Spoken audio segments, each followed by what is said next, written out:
اب اس دعا کی طرف آتے ہیں جس کی وجہ سے ان آیات کا میں نے اختیار کیا تھا. ربنا لا تؤاخذنا ان نسینا او اخطأنا، ہمارے رب ہماری پکڑ نہ کرنا اگر ہم بھول جائیں یا ہم سے غلطی ہو جائے. تو پہلا سوال تو پیدا ہوتا ہے کہ اگر کسی سے بھول ہو گئی ہے، اگر کوئی بھول گیا کوئی چیز، تو پھر اس کی جان بوجھ کے غلطی تو نہیں تھی، اور غلطی عام طور پہ جان بوجھ کے تھوڑی ہوتی ہے، تو پھر اس میں پکڑ کا سوال ہی کیوں؟ اگر کوئی جان بوجھ کے غلطی نہ کرے تو اس میں پکڑ کا پوچھا ہی کیوں جا رہا ہے؟ اس کو سمجھنے کے لیے ذرا گہرائی میں اترتے ہیں. بھولنا بھی مختلف قسم کا بھولنا ہوتا ہے. دیکھیے، اگر میں آپ سے کہوں کہ نماز کا ٹائم ہو رہا ہے، ابھی 30 منٹ رہ کے نماز کا ٹائم ہو رہا ہے، آپ کہیں ہاں مجھے پتہ ہے، ٹھیک ہے، اور آپ کام میں لگ جائیں دوبارہ، آپ نے کوئی غلطی نہیں کی، آپ مصروف ہو گئے، اور پھر آپ کو پتہ بھی نہیں چلا 45 منٹ گزر گئے، گھنٹہ گزر گیا، اور پھر اوہو نماز تو میری نکل گئی، بھول گئے آپ. لیکن وہ بھولے کیوں تھے؟ کیونکہ آپ نے ذمہ داری نہیں لیا، آپ پرو ایکٹیو نہیں ہوئے، آپ نے 15 منٹ پہلے وضو نہیں کیا، آپ نے فوراً اہتمام نہیں کیا، آپ نے اس چیز کا خیال نہیں کیا، آپ نے کہا ہو جائے گا. تو اگر آپ نے خود ایک راستہ تیار کر دیا جس میں آپ کے بھولنے کے امکانات بڑھ گئے تھے نا، تو اس میں پھر ذمہ داری آپ کی ہی ہے. ایک ہوتا ہے کہ انسان کی صحیح نیت تھی، صحیح طریقے سے کام کر رہا تھا، اور پھر غلطی سے کچھ بھول گیا وہ، ٹھیک ہے، وہ انسان بھول جاتا ہے. یا غلطی کی مثال امام راضی نے بھی دی تھی کہ اگر کوئی شکار کر رہا تھا جانور کا نا، تو اس کو جانور نظر آیا، اس نے تیر چلایا، اور وہ تیر اس پہ لگ گیا، اس کو لگنے کے بجائے کسی انسان کو لگ گیا، غلطی ہوئی اس سے. لیکن اگر کوئی جنگل میں جا کے بغیر جانور نظر آئے نہ آئے اس نے تیر چلا دینا ہے، لگ ہی جائے گا، یعنی نشانہ لگائے بغیر، اور وہ جا کے کسی انسان کو لگ جائے. اب بھول اور غلطی دونوں سے ہوئی ہے، لیکن ایک کی نیگلیجنس کی وجہ سے، غیر ذمہ داری کی وجہ سے، یعنی اپنے آپ کو احتیاط میں نہ رکھنے کی وجہ سے اس سے غلطی ہوئی ہے. ایسی چیز کے بارے میں ہم یہاں مانگ رہے ہیں اللہ تعالیٰ سے کہ وہ تو دوسری چیز تو انڈرسٹینڈیبل ہے نا، کہ اگر آپ کے آپے سے نہیں، آپ کے آپے میں ہی نہیں تھی، آپ واقعی میں بھول گئے تھے تو وہ اور چیز ہے. لیکن اب میں اگر اپنی غیر ذمہ داری کی وجہ سے کوئی چیز بھولتا ہوں، یا فرض کریں مجھ سے غلطی ہوتی ہے، میں نماز کے لیے نہیں اٹھا صبح، ٹھیک ہے، پہلے میں اپنے آپ سے پوچھوں میں رات کو سویا کتنے بجے تھا؟ اگر رات کو 2-3 بجے میں جا کے سویا ہوں اور پھر مجھے 5 بجے کی فجر میری مس ہوئی ہے، تو پھر غلطی تو میری ہے نا. یہ تو نہیں کہ میں کیسے کنٹرول کر سکتا ہوں اپنی نیند کو، نہیں، آپ رات کو اپنی سلیپ کنٹرول کر سکتے تھے، آپ جلدی سو سکتے تھے، آپ 3-3 4-4 الارم لگا سکتے تھے. آپ نے ذمہ داری نہیں لی تو آپ سے وہ غلطی ہوئی ہے. یہاں پر ایک چھوٹی سی بات ہے، خاطئ اور مخطئ کا فرق ہوتا ہے. عربی میں خاطئ ایسے غلطی کرنے والے کو کہتے ہیں جس نے جان بوجھ کے کوئی غلط کام کیا ہو، اور مخطئ کہتے ہیں، یہاں اخطاء کا لفظ مخطئ سے متعلق ہے، جس کے معنی ہوتے ہیں کوئی ایسی غلطی جو آپ کی اپنی غلطی کی وجہ سے، یعنی اپنی جان بوجھ کی غلطی کی وجہ سے نہ ہو.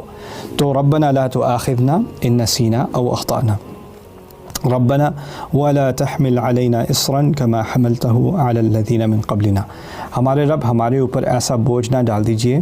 اصراً کہتے ہیں ایسا بوجھ جو اٹھایا نہ جا سکے، تقریباً اٹھایا نہ جا سکے، یعنی الحمل بالمشقہ اصر، جو ایسا بوجھ جو بہت ہی مشکل ہو انسان کے لیے اٹھانا، اس کو اصر کہا جاتا ہے. اور اس میں تکلیف کا عنصر، اردو والی تکلیف کا اس میں ایلیمنٹ ہوتا ہے.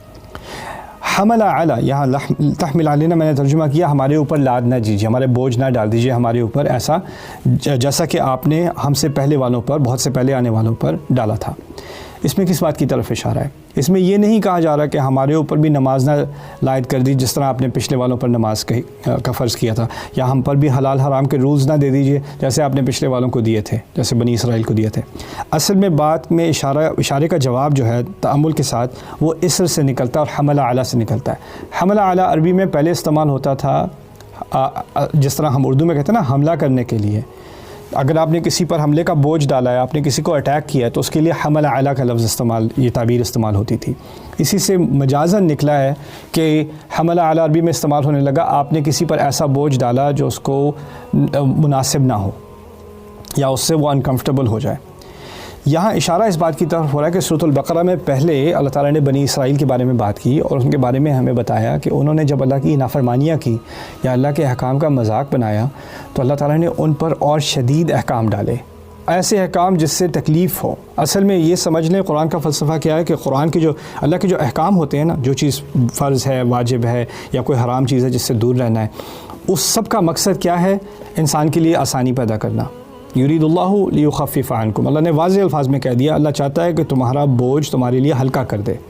یہ اصل میں یہ اصل اللہ تعالیٰ کی جو مشیت ہے احکام کی. اسی طرح روزے کے احکام کے بارے میں کہا ہے یرید اللہ بکم الیسر ولا یرید بکم العسر. اللہ تمہارے لیے آسانی چاہتا ہے, تمہارے لیے مشکلیں نہیں چاہتا.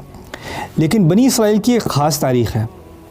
ان لوگوں نے جب اللہ تعالیٰ کے احکام کا مذاق اڑایا, جیسے گائے کو ذبح کرنے کا حکم تھا اس کا مذاق اڑایا, تو وہ حکم مشکل سے مشکل ہوتا چلا گیا.